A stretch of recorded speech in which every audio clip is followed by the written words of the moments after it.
The chandelier light catches the sharp line of Silas's jaw as he leads Sophie onto the polished marble. The music is a slow, sweeping cello arrangement that feels like it's pulling the air right out of her lungs. Sophie's hand is small in his, her palm damp against his expensive suit jacket. Every step she takes feels like walking on a tightrope over a canyon of truth. Around them, the elite of the city swirl in a blur of sequins and tuxedos. To anyone watching, they are the power couple of the decade, the ruthless heir and the mysterious heiress. But under the music, the interrogation begins. "You're quieter than your father led me to believe," Silas says, his voice dropping an octave as he pulls her closer to avoid a passing couple. His breath brushes her temple, sending a shiver down her spine that has nothing to do with the air conditioning. "He said you were a firebrand. That you'd spend the whole night trying to negotiate a merger before the first course was served." Sophie swallows hard. She knows nothing about mergers. She knows about the price of wholesale flour and how to get red wine stains out of linen. "Maybe I'm tired of business," Sophie whispers, choosing her words like she's walking through a minefield. She tilts her head back, meeting his gaze. "Maybe tonight I just wanted to be a person, not a portfolio." Silas pauses for a fraction of a second, his dark eyes searching hers. For a moment, the predatory edge in his expression softens into something resembling genuine intrigue. "A person," he repeats, the word sounding foreign on his tongue. "That's a rare thing in this room, Elena." The guilt pricks at Sophie's conscience. Every time he calls her Elena, it's a reminder of the cliff she's about to fall off. But then Silas smiles. A real, devastatingly handsome smile that doesn't reach the cameras, and she forgets to breathe. "Tell me something," he says, spinning her effortlessly. "If you weren't the Vance heiress for one night, what would you be doing right now?" Sophie forgets the script. She forgets the borrowed dress. "I'd be at the 24-hour diner on 4th Street, she says, a genuine spark in her eyes. "Eating a stack of pancakes with extra syrup and watching the rain hit the windows. No silk, no cameras, just peace." Silas stops dead in the middle of the dance floor. The couples around them flow past like a river around a stone. He stares at her, his grip tightening slightly on her waist. "Pancakes," he says softly. "I haven't had a pancake in 10 years. "That's a tragedy," Sophie says, her natural wit slipping through the cracks of her fear. "Almost as big a tragedy as this tie you're wearing. It's too tight, Silas. You look like you're being strangled by your own success." He lets out a short, startled laugh, the first real sound of joy he's made in months. But the moment is shattered when a woman in a sharp red gown glides toward them, a predatory glint in her eyes. It's Juliana, Silas's stepmother, the woman who knows exactly what the real Elena Vance looks like. Sophie sees her approaching. Her heart stops. Juliana is squinting, her gaze traveling from Silas to Sophie's face with growing suspicion. "Silas, darling," Juliana calls out, her voice cutting through the music. "I didn't realize Elena had gone for such a minimalist look tonight. And since when did she grow 4 inches shorter?" Sophie's blood turns to ice. Silas turns toward his stepmother, his arm staying protectively around Sophie's waist. The trap is closing, and the exit is 100 yards away through a crowd of people who love a good scandal. The heavy thud of the soundproof mahogany doors shuts out the roar of the gala, leaving Sophie and Silas in a room that smells of cedarwood, old books, and quiet secrets. The transition is jarring.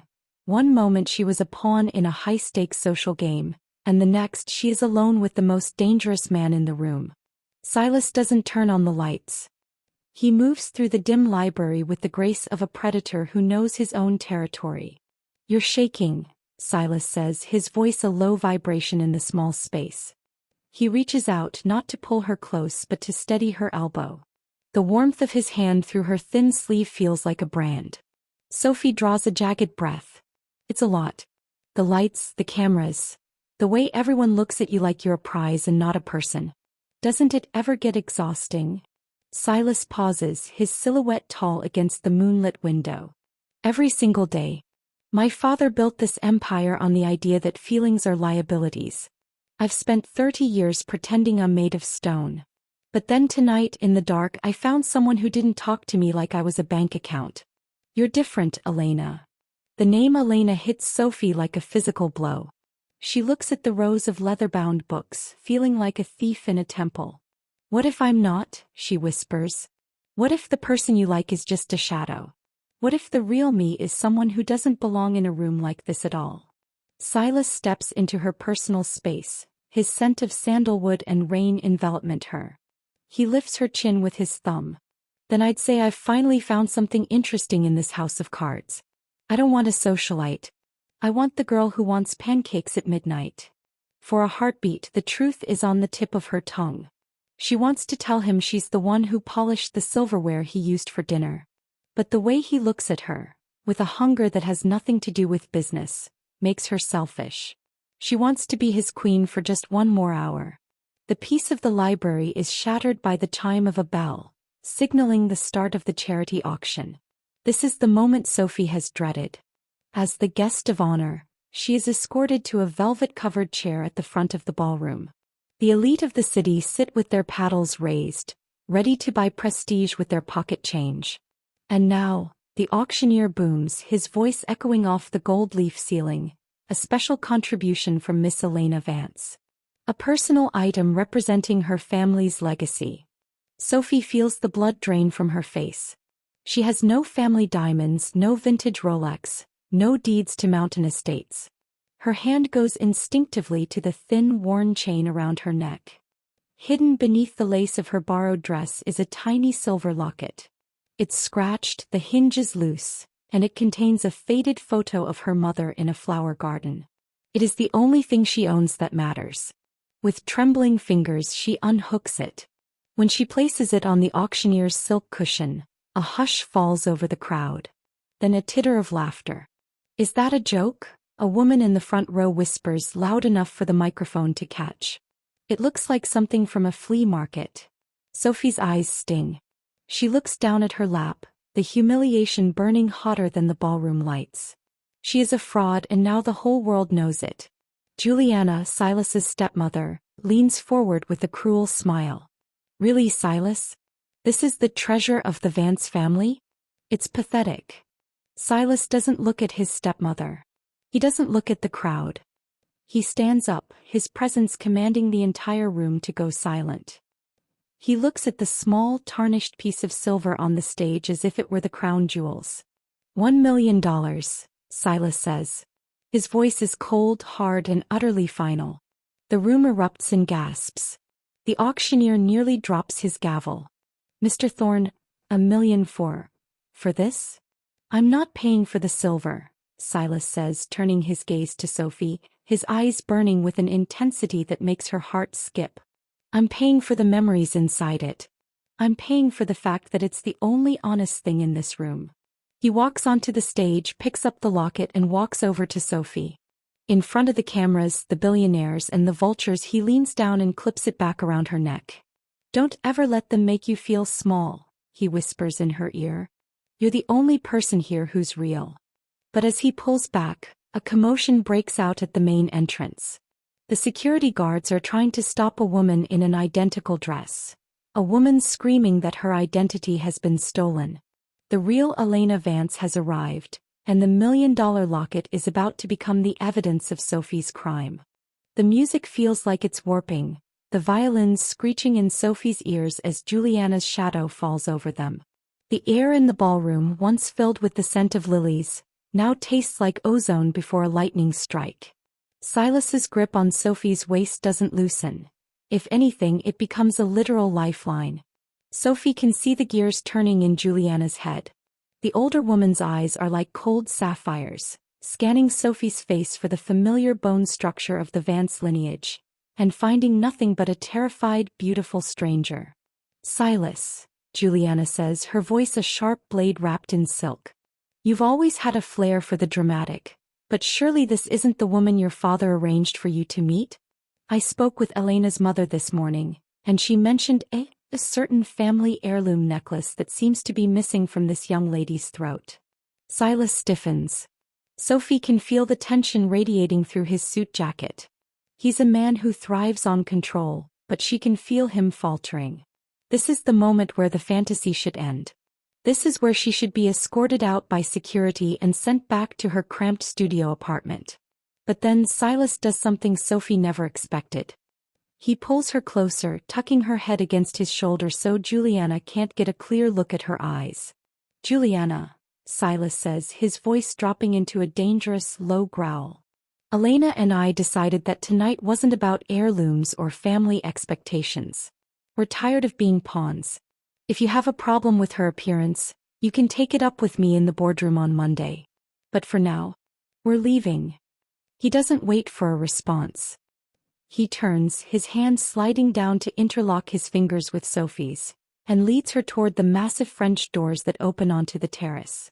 Once they hit the cool night air, the silence of the garden feels like a physical weight. The city lights twinkle in the distance, indifferent to the disaster unfolding on the balcony. Sophie pulls her hand away, her heart hammering so hard she's sure he can hear it. "Why did you do that?" she whispers, her voice trembling. She knew. She saw me.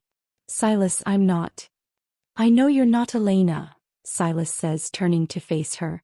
The moonlight catches the silver in his eyes. He looks calmer than he did in the ballroom, almost relieved. Sophie freezes. The world stops spinning. You know. "I've known since the 3rd minute of our dance," he says, stepping closer until she's backed against the stone railing. The real Elena Vance would never suggest eating pancakes at a diner. She wouldn't know where 4th Street is, and she certainly wouldn't tell me my tie was too tight. She'd be too busy telling me how much my company's stock rose this quarter. Sophie's breath hitches. Then why? Why keep dancing?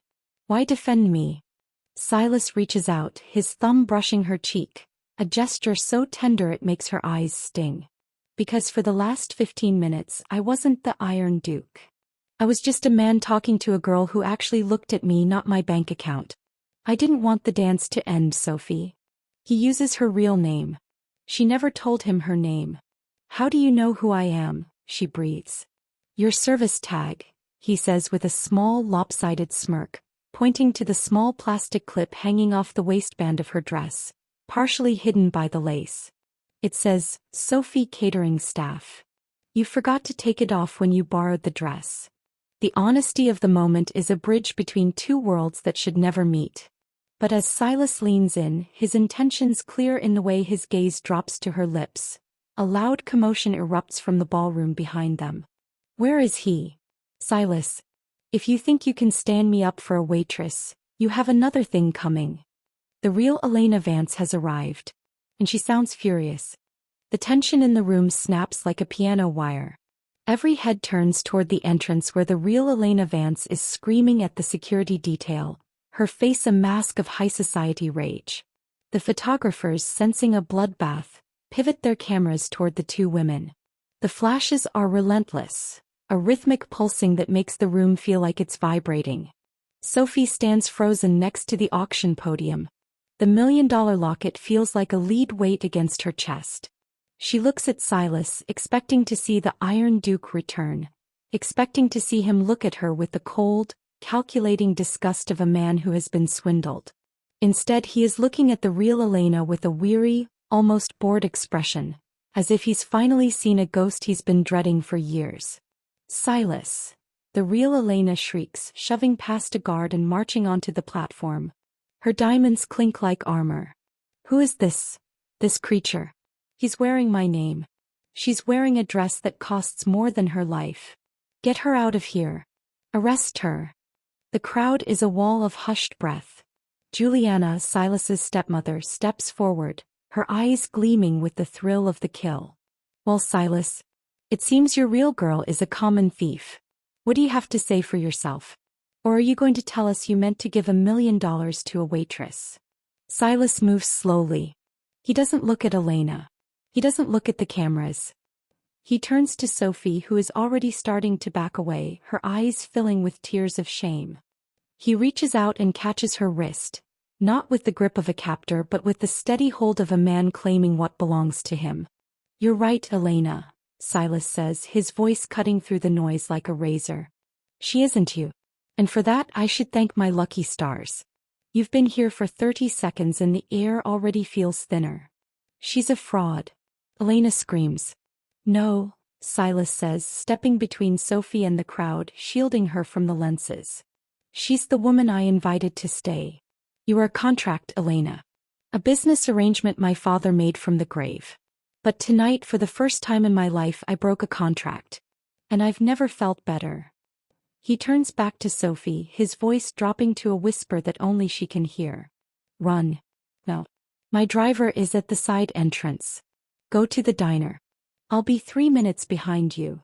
Silas, your career. They'll ruin you, Sophie whispers, her heart breaking for him. Let them, he says with a reckless, beautiful grin. I've spent enough time building walls. I'd rather see what happens when they fall down.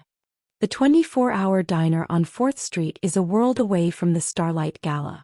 There is no velvet here, only cracked linoleum. There are no lilies, only the smell of burnt coffee and maple syrup.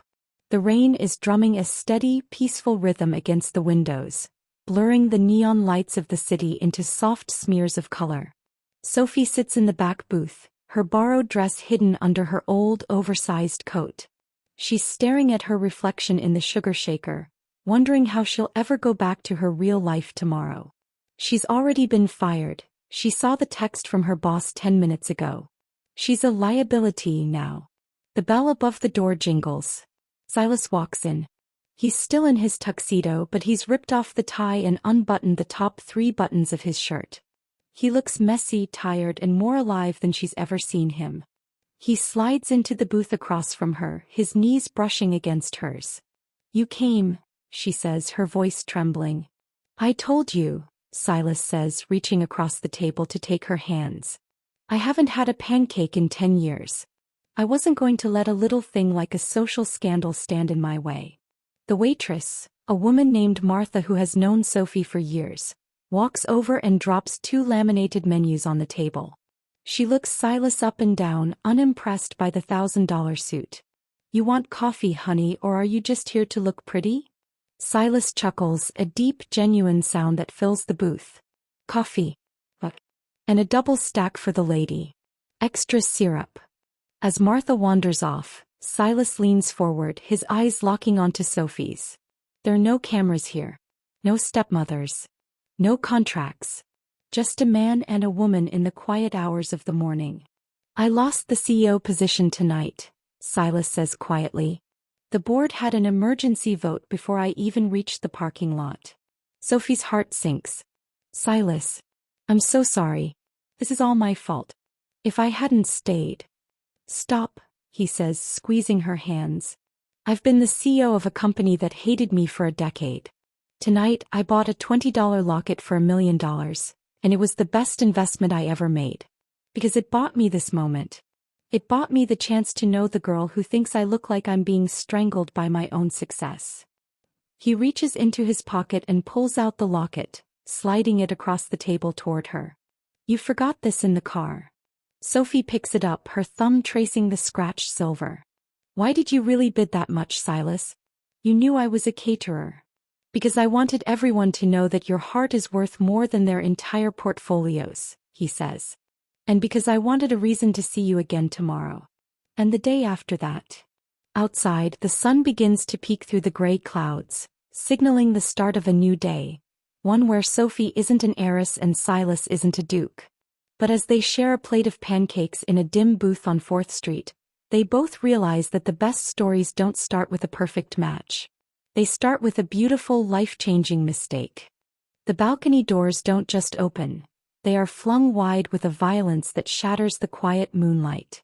The Iron Duke's empire is about to face its greatest storm. The real Elena Vance stands in the threshold, a vision of sharp edges and cold fury. Behind her, the flashes of a dozen cameras turn the night into a jagged, flickering nightmare. The elite guests spill out onto the terrace like spectators at a Roman Colosseum, sensing the kill. Silas. Elena's voice is a high-pitched blade. I have been held at the gate for 20 minutes because security claimed I was already inside. I want this girl arrested. I want her sued into the ground. Who do you think you are, dragging my name through the mud with this peasant? The silence that follows is deafening. Sophie feels the eyes of the world, the wealthy, the powerful, the judgmental, stripping away her borrowed silk until she feels like the kitchen girl she is. She begins to pull her hand out of Silas's grip, her heart breaking. She expects him to drop her. She expects the billionaire to protect his billions. Instead, Silas's fingers tighten. He steps forward, moving Sophie behind the broad shield of his shoulders. He looks at the real Elena, then at the cameras, and finally at his stepmother, Juliana, who is wearing a triumphant smirk. "You want to talk about names, Elena?" Silas asks, his voice dangerously calm. "You carry a name that was bought and paid for by your father's bank account. You're a contract I was forced to sign before I was old enough to know what love looked like. But this woman..." He gestures back to Sophie. "She doesn't have a title. She doesn't have a dowry. And yet she's the only person in this entire building who isn't a fake. She's a liar." Juliana screams from the crowd. "She's a waitress, Silas. She's a nobody. She's the woman I'm leaving with," Silas declares, his voice echoing off the stone walls. He looks at the photographers. "Tell the board I won't be at the meeting tomorrow. Tell them I found something more valuable than the CEO chair. I found my soul." Without another word, Silas swings Sophie up, his arm around her waist, and leads her toward the stone stairs that descend into the dark private gardens.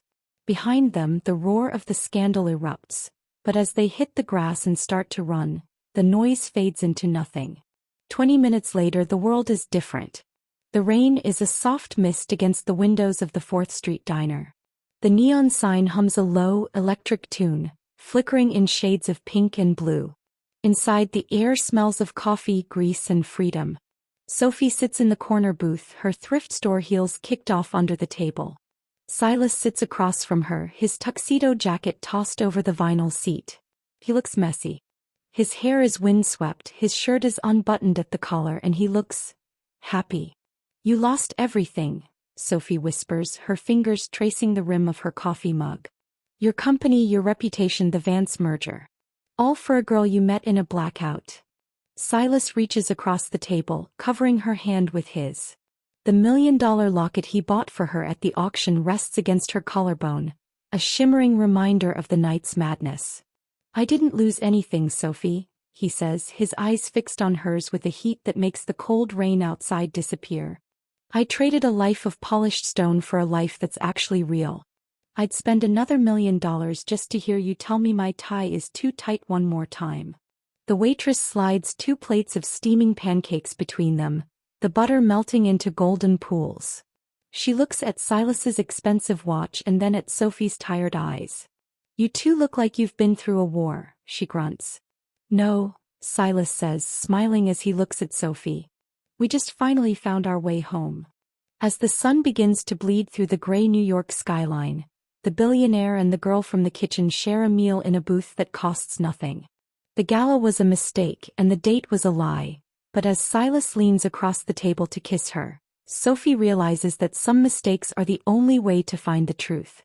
The velvet curtains of the ballroom are heavy, but not nearly as heavy as the secret I'm holding in my lungs.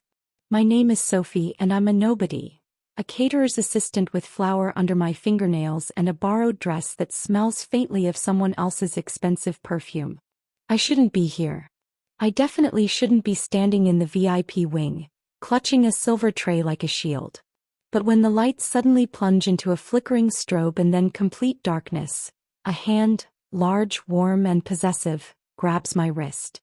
A voice like dark chocolate and gravel vibrates right against my ear. "There you are. I thought you'd gotten cold feet, Elena. I should speak up. I should tell him I'm not the billionaire's daughter he's supposed to meet." But the way he says that name, with a mixture of relief and raw intensity, makes the words die in my throat. Before I can breathe, he's pulling me into the shadows of the alcove, and for the first time in my life, I'm not the girl serving the champagne. I'm the girl everyone is looking for. The air in the grand hall of the Starlight Gala is thick with the scent of lilies and ego. Sophie spends the first 10 minutes of the hour weaving through the crowd, an invisible ghost in a sea of silk. She's only there because her boss threatened to fire her if she didn't cover the VIP lounge. She's exhausted, her feet ache in the thrift store heels, and she feels the crushing weight of her mounting rent bills. Then there is Silas Thorne. Silas is the man the tabloids call the Iron Duke of Wall Street. He's standing by the obsidian pillars, checking a platinum watch. He's under an ultimatum. His family's board of directors won't let him take the CEO chair unless he shows he's settled. He's agreed to a blind date with Elena Vance, a socialite he's never met, purely for the cameras. The moment the power grid fails, a fluke of the summer storm outside, the Gala is plunged into a disorienting midnight blue. Sophie, startled, trips near the pillar. Silas reaches out to catch her. In the dark, he feels the delicate lace of her sleeve, ironically, a piece she scavenged from the discard bin, and assumes she is the heiress. "You're late," Silas murmurs, his grip firm but strangely gentle on her waist. "And you're trembling. Don't tell me the fierce Elena Vance is afraid of the dark."